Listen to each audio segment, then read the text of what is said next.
I got a tune. Talk for a minute, Steve.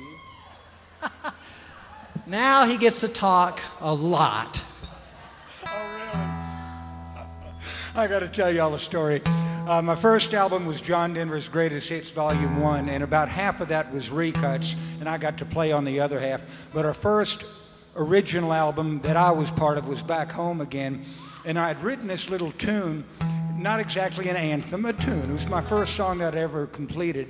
It's called It's Up to You, and John said he wanted to record it, and I thought, man, that's great. But you know how you'll set a goal, and the minute you hit it, it's history, and then you need another goal. Well, the minute he said he'd record it, I needed more. Well, after the album was in the can, finished, the producer, Milt, pulled me aside, said, Steve, I think It's Up to You should be the first single. And ladies and gentlemen, I was so excited. I was just so excited. Now, John had this habit. He was a great communicator. He looked you in the eye. And when he wanted to stress a point, he'd put his hand on your shoulder and look you in the eye.